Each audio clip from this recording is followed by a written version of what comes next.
Kebanyakan wasir, ambeien atau hemoroid adalah penyakit ringan yang tidak menimbulkan gejala. Wasir dapat terjadi pada laki-laki dan perempuan, namun lebih sering menjangkiti ibu hamil, pasien dengan konstipasi atau diare kronik. Penyakit ini menyebabkan penderitanya tidak percaya diri dan terganggu. Benjolan pada bagian anus akan menimbulkan rasa tak nyaman pada saat duduk. Ukuran benjolan bisa kecil ataupun besar, tergantung pada kondisi wasir. Benjolan ini merupakan pembesaran dari pembuluh darah di dalamnya yang mengalami penekanan berulang kali. Jika wasir disertai keluhan pendarahan yang banyak, segera kunjungi dokter untuk memperoleh penanganan.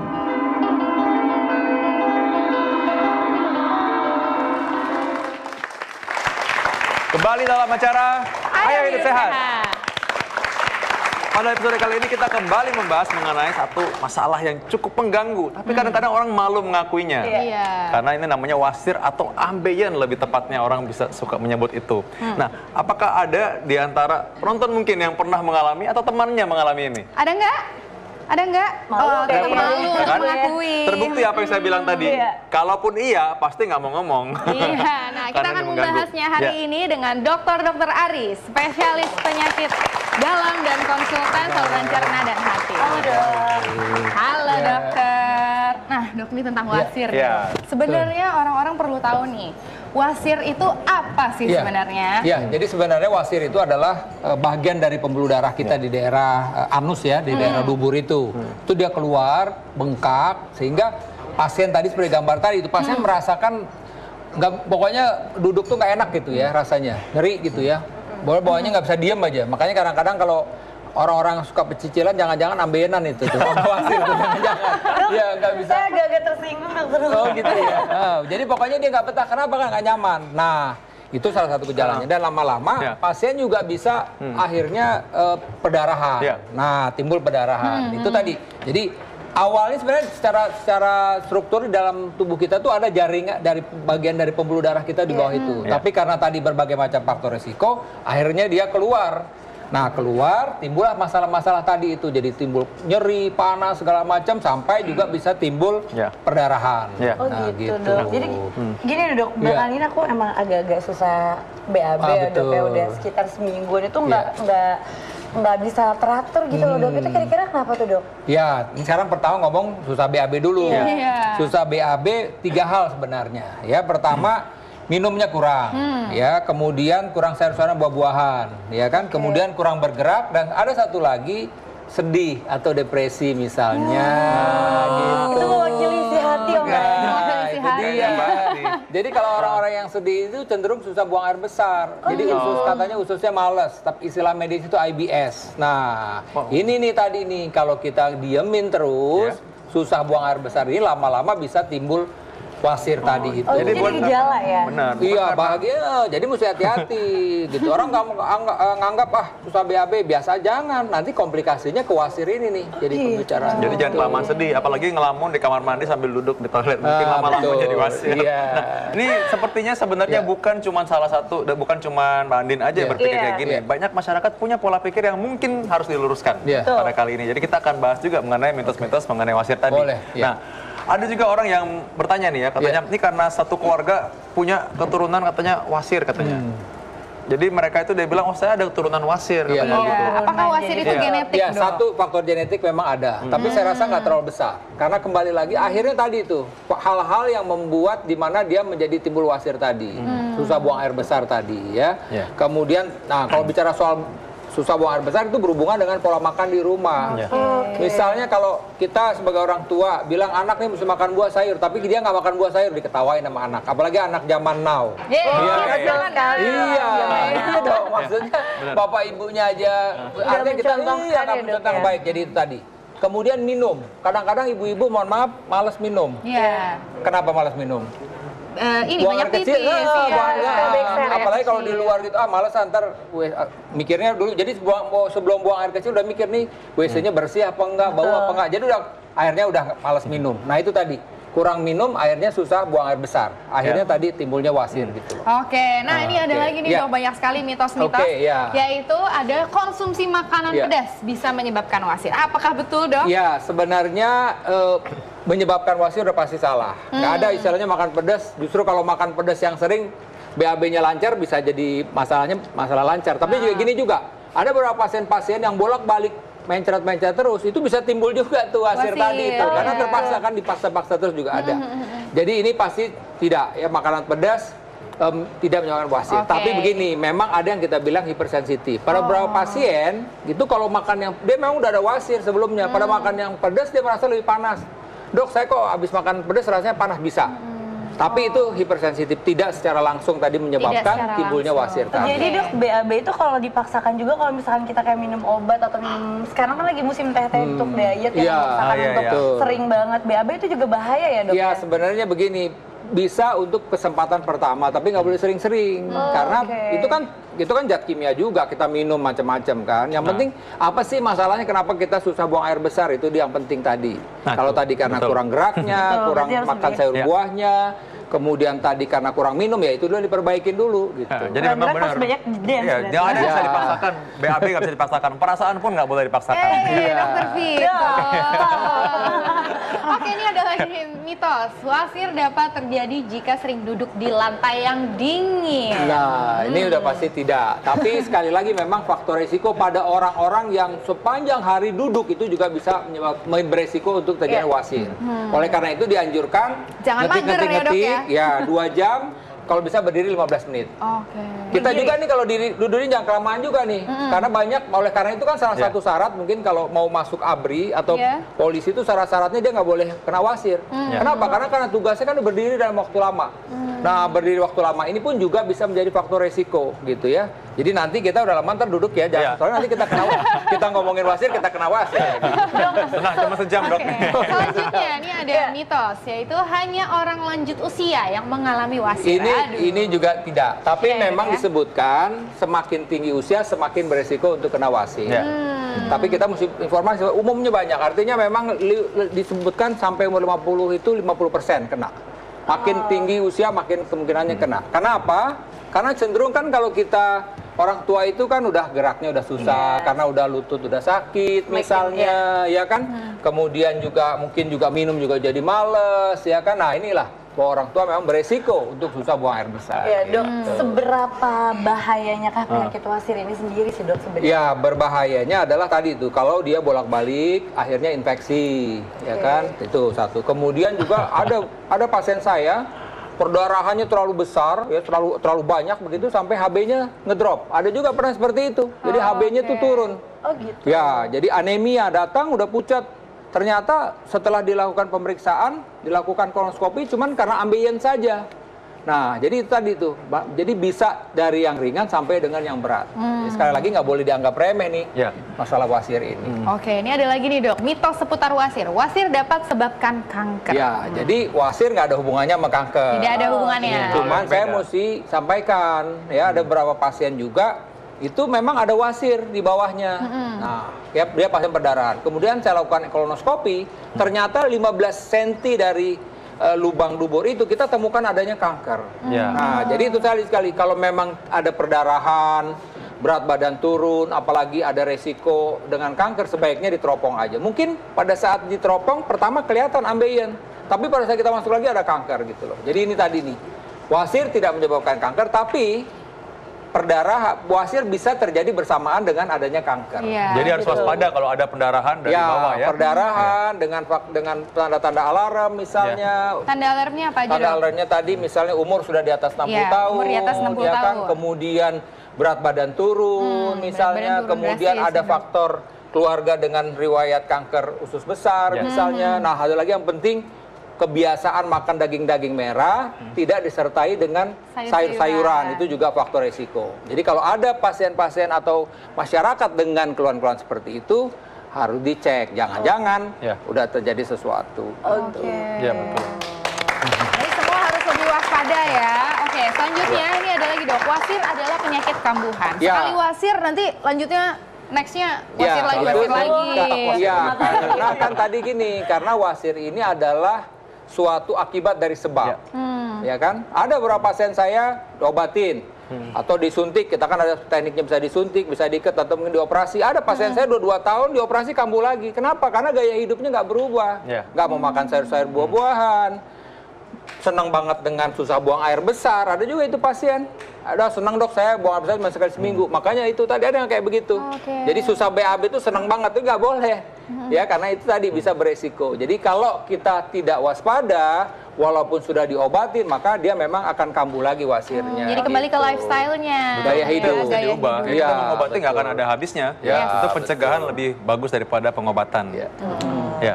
Yang berikutnya ada juga orang yang lagi hamil dan akhirnya wasirnya baru ketahuan timbul. Nah akhirnya orang berusaha menghubung-hubungkan bahwa oh ini wasir nih hubungannya sama kehamilan dok. Ya jadi gini, memang kan gini, kita bicara soal kan pertama adanya janin ya pada itu. Nah itu memang memberikan tekanan pada bagian bawah dari area panggul. Daerah panggul kita ya. Kita bilang poros usus kita itu daerah anus. Nah ini tekanan-tekanan ini membuat memang bisa saja tuh tadi yang memang sudah ada bakat untuk terjadinya wasir tadi keluar tuh wasirnya gitu. Jadi memang berapa pasien tuh bersamaan bisa atau memang pada saat proses melahirkan sendiri mengedan. Nah, mengedan itu kan dia paksa itu buang air besarnya keluar misalnya, itu juga memaksa bisa menginjus keluarnya tadi si ambeien tadi itu, si wasir tadi itu. Jadi wasir ini sebuah bentuk gitu ya? Iya, suatu rangkaian pembuluh darah sebenarnya. Pembuluh darah, ya kan tadi karena tekanan segala macam, dia akhirnya keluar. Jadi kita bilang bantalan, jadi bantalan pembuluh darah sebenarnya dia keluar gitu loh. Jadi ya tadi tergantung faktor risikonya. Ya kalau gaya hidup kita sehat, ya nggak ada masalah. Bagaimana nih, apakah setiap ibu-ibu hamil kena wasir? Nggak juga. Ya kembali lagi, kan banyak ibu-ibu Ibu Abdurrahman hamil pertama tuh males bergerak sedikit, gue lagi hamil, jadi akhirnya nggak mau bergerak, itu bahaya. Yang nggak hamil juga kadang-kadang malas bergerak. Nah itu dia. Dokter kita curhat ya. Enggak. Nah satu ini saya kita pengen membahas bagaimana kalau misalnya sudah terlanjur terkena wasir, gimana cara penanganannya. Saya panggil dulu Dokter Ardi, seorang spesialis bedah. Nah, Dokter Ardi. Sebelum kita berbicara tentang bagaimana penanganan wasir ini, kita akan break dulu sebentar. Jangan kemana-mana, tetap dalam acara Ayo Hidup Sehat.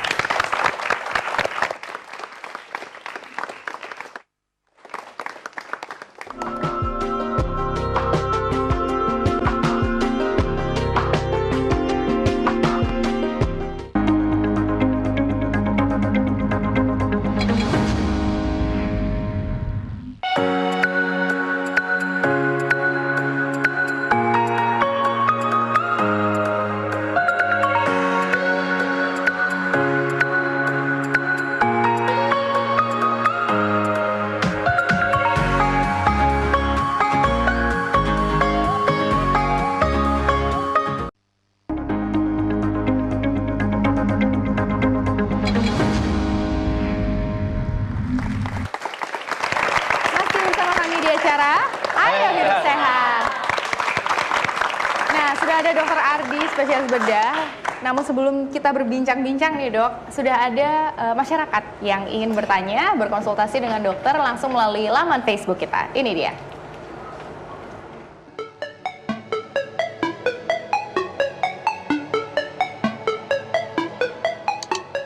Kenalkan, nama saya Ahmad Sita, umur saya 20 tahun. Saya mau nanya nih dok, apabila wanita hamil kena wasir, apakah bisa melahirkan normal?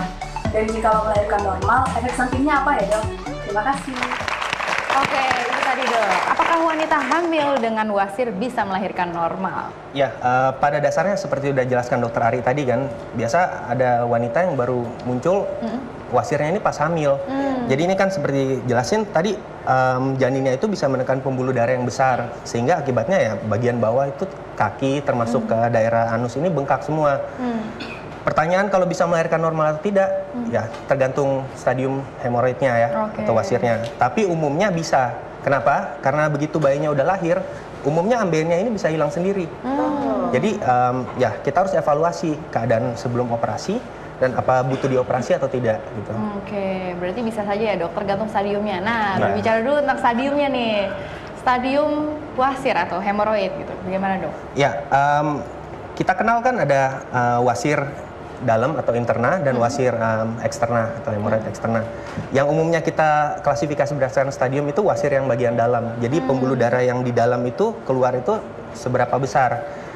Umumnya orang Indonesia ya, misalnya teman-teman kita yang malu ngaku itu biasanya setidaknya stadium 1 atau 2. Jadi stadium 1 itu biasa keluhannya kita nggak ngelihat ada benjolan, cuman kok kadang-kadang waktu BAB suka ada darah dikit gitu. Kita kan nggak nyadar, kadang kan langsung di flash gitu kan. Yang kedua tuh umumnya pas waktu kita setelah selesai BAB kan kita bersihin. Bersihin tuh teraba. Kok ada benjolan dikit nih. Tapi setelah cebok benjolannya bisa masuk sendiri. Nah, yang ketiga lebih parah lagi. Jadi kalau misalnya benjolannya udah keluar, kita harus bantu masuk pakai tangan. Kalau nggak bisa masuk sama sekali. Oke, berarti stadium yang terakhir adalah yang stadium terakhir biar kita masukin pakai jari pun nggak bisa gitu. Nah, sudah parah banget ya. Oke, jadi ini penting sekali untuk memang nggak asal aja ya. Kadang-kadang mesti diperhatikan juga kalau habis buang air besar ya. Kadang-kadang kan kita habis flush kita pikir yang berlalu biarlah berlalu gitu. Jadi nggak ada yang perhatiin lagi. Nah, kita ada penonton, saya pikir pasti ada yang mau bertanya. Mungkin ada yang mau bertanya mengenai apakah bagaimana menangani kalau sudah terlanjur terkena wasir mungkin atau apa? Ya, Dok. Saya oh ya, silakan. Oke, silakan. Nama saya Lina, usia saya 38 tahun. Apakah yang wasir itu harus secepatnya dioperasi? Oke, ya. Apakah wasir itu harus secepatnya dioperasi? Terima kasih, Mbak. Jawab. Jadi kalau pertanyaannya umum harus langsung dioperasi atau tidak? Tidak. Jadi ini bukan kondisi yang gawat darurat, kecuali kalau tadi sudah stadium 4 dan kita udah bantu masukin nggak bisa. Itu resikonya usus yang keluar itu bisa mati jaringannya. Nah, itu harus kita tangani segera. Entah kita masukin atau gimana.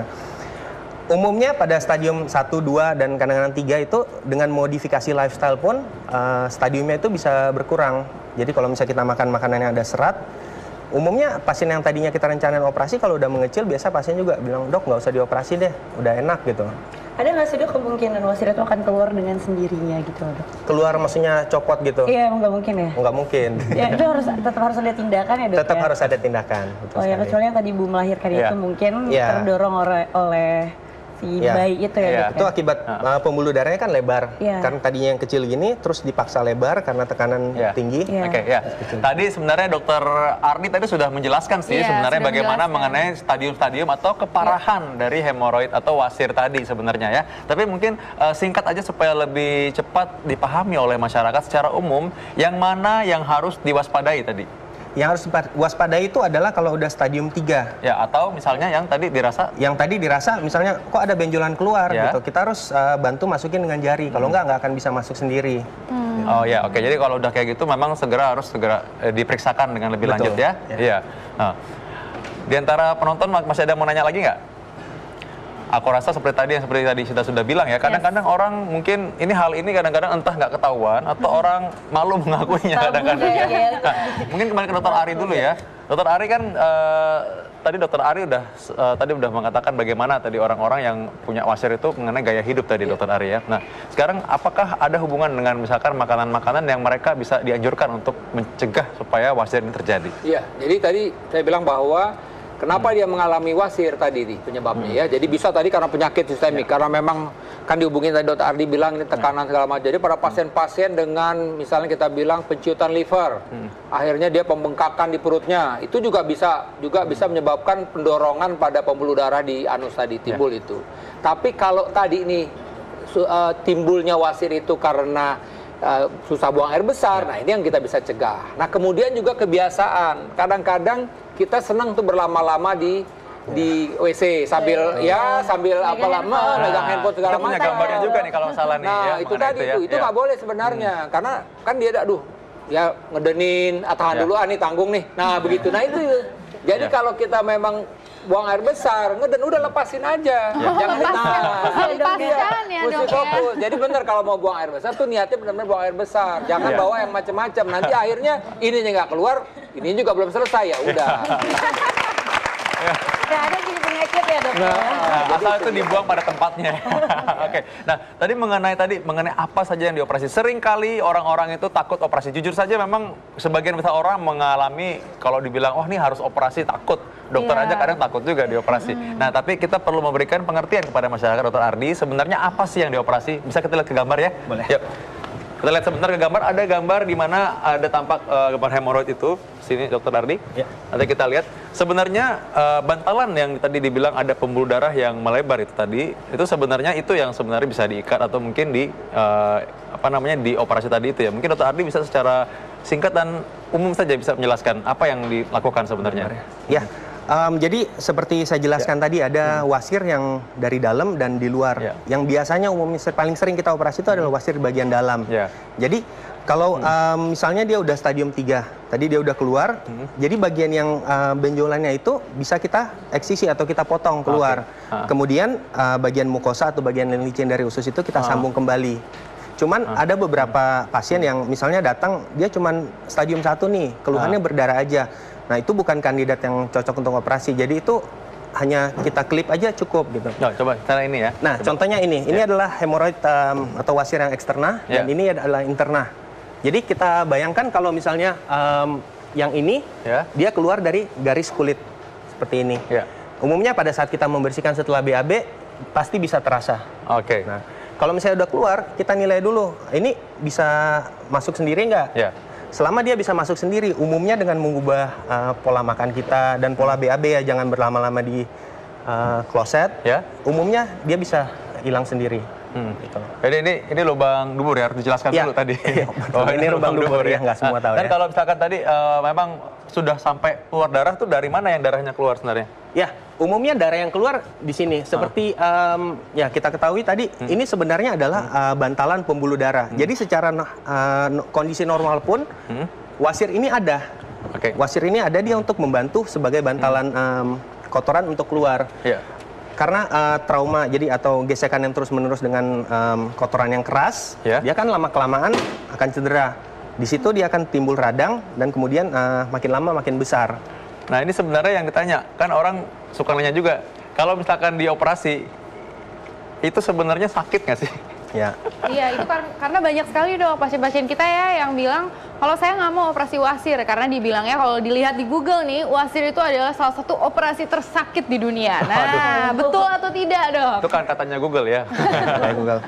Ya, kalau kita telusuri literatur yang ada sekarang ya, dibandingkan dengan teknik yang dulu. Dulu itu kalau orang operasi seperti ini ya benar-benar harus dipotong dengan pisau ya, maaf ya. Kemudian dikeluarkan, jahit. Umumnya orang masih akan mengeluhkan nyeri dan sering gatal gitu kan. Jadi kepuasan pasien tidak baik gitu. Cuman dengan teknik yang baru sekarang, contohnya dengan yang kita sebut stapler ya. Stapler ini sangat simpel, operasinya tidak sampai setengah jam selesai. Besoknya pasien bisa langsung beraktivitas kembali tanpa rasa nyeri. Oh jadi ya itu tadi ya, memang kalau misalkan waktu lagi di bius awalnya mungkin pasti sakit sedikit ya. Tapi tentu tidak seperti yang operasi zaman dulu-dulu yang dikatakan oleh Mbah Google tadi itu ya. Nggak sesakit hati kan ya dok? Itu kayak lebih sakit tadi itu. Jadi lebih baik sakit sebentar aja ya dok ya, daripada sakit untuk sepanjang hidup atau selamanya. Apalagi kalau ternyata nanti sampai timbul komplikasi tadi, sampai misalkan memang lebih berat, pendarahan terus-terusan, lemas malah ya, sampai mungkin terjadi ususnya bisa kejepit juga tadi dokter Ardi bilang ya. Sekali. Nah, kita kembali duduk di sofa lagi ya. Soalnya takut wasir kalau kelamaan berdiri. Dokter Ari, apa yang terjadi? Ini tadi juga sempat sudah sedikit sekali dibahas, tapi apa yang terjadi jika pasien wasir ini menolak operasi? Ya, jadi selanjutnya akan seperti apa nih? Ya, yang paling masalah kan tadi tuh dalam kondisi kejepit di pembuluh darah itu yang akhirnya kan jaringan yang terjepit itu akan mati. Kalau udah mati begini infeksi biasanya. Saya ada beberapa pasien itu nggak mau dioperasi karena infeksi meradang. Tetap akhirnya kasih antibiotik, ujung-ujung mesti dioperasi juga karena nggak mungkin dia gitu ya. Jadi tapi memang tadi itu masih ada yang kalau kebetulan memang sebenarnya belum sampai grade 4, masih grade 3 itu masih ada harapan. Tapi kalau udah grade 4 udah deh. Dan itu sakitnya minta ampun loh. Terjepit begitu. Ini saya memang nggak pernah ngerasain, tapi saya bisa lihat ekspresi pasien bagaimana kalau dia kesakitan begitu gitu ya. Jadi terpaksa kita harus ngasih obat penghilang rasa sakit. Biasanya kalau udah sakit gitu, gimana Pak mau dioperasi? Nyerah dok, saya operasi gitu biasanya. UUD dok, ujung-ujungnya dioperasi. Dioperasi. Biasanya kalau masih belum sakit dia masih nawar. Tapi kalau udah kesakitan, udah segala macam, angkat tangan dia. Daripada seterusnya. Iya, nggak nyaman. Belum lagi infeksi. Kalau udah infeksi udah tambah susah. Dokter bedah juga kalau operasi lebih susah ya dokter Ardi ya kalau udah sampai infeksi begitu. Nah, sebenarnya sudah cukup mengerikan seperti gambaran mengenai orang kalau wasir ini berlanjut. Nah, kita bisa lihat sekarang bagaimana cara kebiasaan yang betul yang tadi selalu disebut-sebut oleh dokter Ari, kalau kita misalkan buang air besar, yang seperti apa ya, posisinya seperti ini ya. Jadi ada posisinya juga ternyata yang benar gimana. Coba lihat di sini ya, caranya. Oh my God. Ya, jadi sudutnya membentuk 35 derajat kira-kira, ya nggak perlu diukur banget sih sebenarnya ya, kira-kira aja. Jadi di bawahnya ada tatakannya. Jadi kalau kita duduk, ada tatakan di bawah supaya membentuk sudut seperti ini. Ini dokter Ari mungkin bisa bantu menjelaskan kenapa mesti seperti ini, dok. Ya, jadi mungkin saya aja ke depan ya, bahwa sebenarnya memang ada otot ya yang membuat otot di bagian bawah itu yang kalau posisi duduk begini dia tidak dalam keadaan lurus. Tapi kalau yang normal itu memang kita BAB kita tuh jongkok. Kalau kita jongkok begini itu jadi lurus, jadi langsung gampang banget keluarnya. Jadi lebih lancar ya untuk gini ya. Nah sekarang ya dok, zaman sekarang kan susah nyari WC jongkok ya kan. Akhirnya kita pakai WC duduk. Nah kita akalin aja sehingga posisinya seolah kita ini nggak ada ininya sih ya. Kalau ada beneran saya bisa contoh ini. Tapi kira-kira lah ya. Gitu ya, Dok? Kira-kira gini ya. Nah kira-kira ini begini, ininya di maju sedikit. Akhirnya, nah intinya adalah poros tadi itu, otot tadi itu jadi lurus sehingga plek gampang.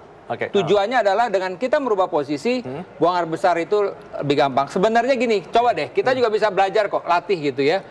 BAB normal, tapi coba cari posisi tertentu yang kok gampang banget. Nah di situ, di posisi gampang itulah sebenarnya posisi yang benar. Posisi wena. Ya, jadi besok pagi ibu-ibu yang di sini cobain deh kalau nggak percaya. Iya, benar. Oke, jadi ini sebenarnya karena tadi berhubungan sama tadi saluran dan otot tadi itu ya. Benar. Jadi kalau misalkan berhubungan dengan ini juga, kadang-kadang tadi orang cenderung mengejan ya kalau misalkan. Iya betul.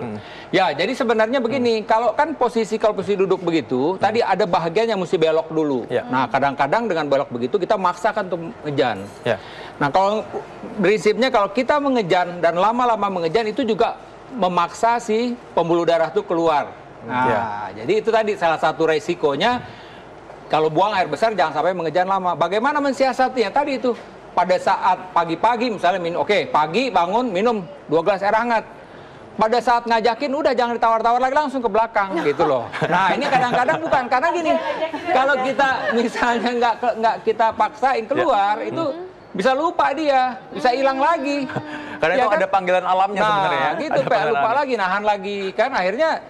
Udah lewat 1 hari, lewat 2 hari, lama-lama udah akhirnya kita termasuk orang yang nggak bisa buang air besar. Nah satu lagi nih sebenarnya yang sering orang juga lupakan adalah bahwa kita punya irama sebenarnya ya, irama bioritma ya. Jadi memang ada waktunya tiap pagi itu sudah dipanggil tadi itu panggilan alam. Nah seringkali kadang orang mungkin karena buru-buru atau mungkin waktu kerja yang tidak teratur sehingga mereka melewatkan panggilan alam tadi. Nah sekarang mungkin gimana tipsnya gimana dokter? Ya kalau saya sih biasanya begini, pagi-pagi ya bangun tidur. Ya tentu kalau yang muslim sholat dulu ya kan, udah gitu minum air hangat 2 gelas, gerak-gerak sedikit ya, akan ada panggilan itu. Merasa kita bilang kolik ya, ada rasa mules, nah pada saat rasa mules silakan. Tapi memang ada beberapa orang karena udah tadi itu udah kepikiran nih sibuk lupa. Tapi ingat nanti pas lagi sampai di kantor mesti buang air besar. Karena kalau kita lewatkan 1 hari, akhirnya tubuh kita itu, usus kita tuh jadi terlatih untuk tidak buang air besar setiap hari. Sebenarnya ini perlu latihan ya, untuk anak-anak pun juga dilatih, makanya kan suka ada di di supermarket tuh dijual untuk latihan tuh tujuannya ke situ. Jadi anak-anak tuh dilatih buang air besar setiap hari. Kalau udah teratur buang air besar itu gedenya juga gampang gitu loh. Nah itu hal yang penting memang. Jadi simple sebenarnya buang air besar, tapi ternyata harus dilatih. Nah, berarti hal hidup sehat itu diawali dari hal-hal yang sederhana. Juga tentunya dengan makan makanan yang sehat, ya, dengan orang makan sayur, teratur dan makan buah supaya banyak serat dan lancar ya. Mungkin Dokter Arlin bisa tambahkan, Dokter Arlin. Oke, nah terakhir mungkin kita butuh tips dari spesialis bedahnya nih, dari Dokter Ardi. Silakan dok. Ya, untuk tips sebagian besar tadi udah dikemukakan Dokter Ari ya. Jadi ya kita jangan berlama-lama di toilet. Makan makanan yang tinggi serat dan posisi tadi seperti udah jelaskan Dokter Ari. Sepertinya itu udah cukup sih untuk menjaga. Sudah cukup jelas. Berarti Dokter Ari lebih bagus ini dong, buang air besarnya dengan posisi jongkok dong dibanding duduk. Sebaiknya memang anjurannya seperti itu. Cuman kalau sudah orang tua lututnya sudah pegel-pegel, artinya sudah ada pengapuran di lututnya, itu nggak bisa lagi jongkok. Bukan, bisa jongkok, bangunnya nggak bisa, repot. Nah, itu bisa diperhatiin. Oke, dokter Ari, kita duduk lagi, Dok. Udah terlalu lama berdirinya, Dok. Sudah cukup jelas ya tentang wasir, sudah cukup jelas ya? Sudah, so pasti. Oke, terima kasih banyak Dokter Ari, terima kasih banyak Dokter Ardi, terima kasih banyak Dokter Andini. Ya, dan kita sekarang masih ada lagi info sehat. Kita saksikan sesaat lagi, tetap dalam acara Ayo Hidup Sehat.